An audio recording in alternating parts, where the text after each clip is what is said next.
আজকের recipe veg chowmein. নমস্কার, আমি প্রিয়াঙ্কা আর তোমরা দেখছো প্রিয়াঙ্কার রান্নাঘর।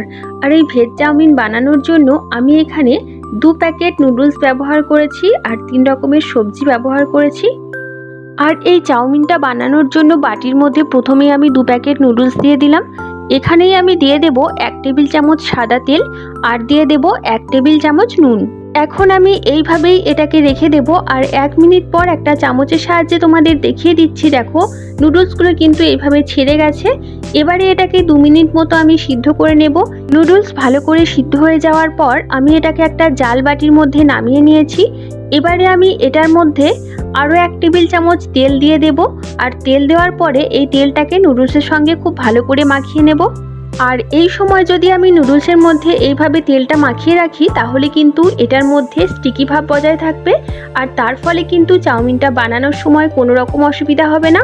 তেল মাখিয়ে নেওয়ার পর এভাবেই আমি এটাকে রেখে দেব। আর এখন আমি কড়াই বসিয়ে দিয়েছি আর কড়াইয়ের মধ্যে দিয়ে দিলাম সাদা তেল।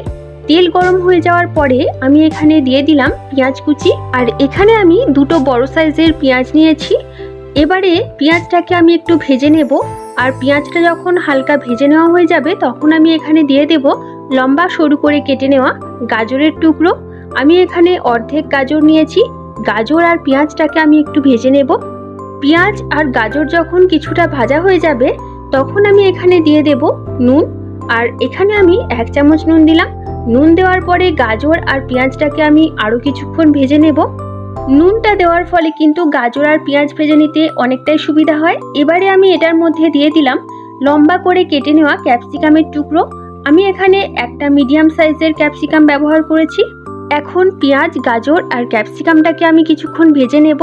পেঁয়াজ আর গাজর তো অনেকটা ভাজা হয়ে গেছে আর ক্যাপসিকামটা আমি সবার শেষে দিয়েছি, কারণ ক্যাপসিকাম ভাজতে পেঁয়াজ আর গাজরের তুলনায় অনেকটাই কম সময় লাগে। এই 3টে সবজি ভালো করে ভাজা হয়ে যাওয়ার পরে এখানে আমি আগে থেকে সিদ্ধ করা নুডলস দিয়ে দিলাম। এবারে এই সবজিগুলোর সঙ্গে নুডলসটাকে আমি খুব ভালো করে মিশিয়ে নেব, তবে হালকা হাতে মেশাতে হবে।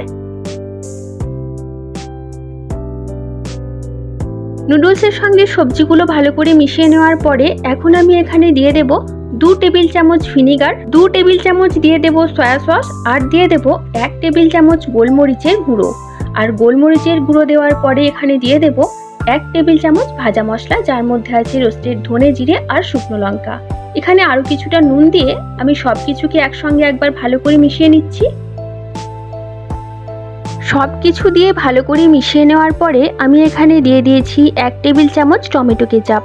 এবারে সব কিছুকে আরও একটু ভালো করে মিশিয়ে নেওয়ার পরে আমি একটা প্লেটের মধ্যে চাউমিনটাকে সার্ভ করে দিয়েছি। হঠাৎ চাউমিন খেতে ইচ্ছা করলে এইভাবে কিন্তু খুব সহজে এবং খুব তাড়াতাড়ি তোমরা চাউমিন বানিয়ে নিতে পারো। ভেজ চাউমিনের রেসিপি ভালো লেগে থাকলে ভিডিওটি কাছের বন্ধুদের সঙ্গে শেয়ার করে নিও আর চ্যানেলে নতুন বন্ধু হয়ে থাকলে চ্যানেলটিকে সাবস্ক্রাইব করে দিও।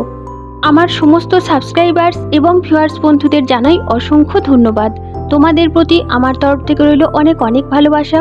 তোমরা সবাই ভালো থেকো, সুস্থ থেকো। ফিরে আসবো নতুন কোনো দিন, নতুন কোনো ভিডিও সঙ্গে নিয়ে। আজকের মতো টাটা।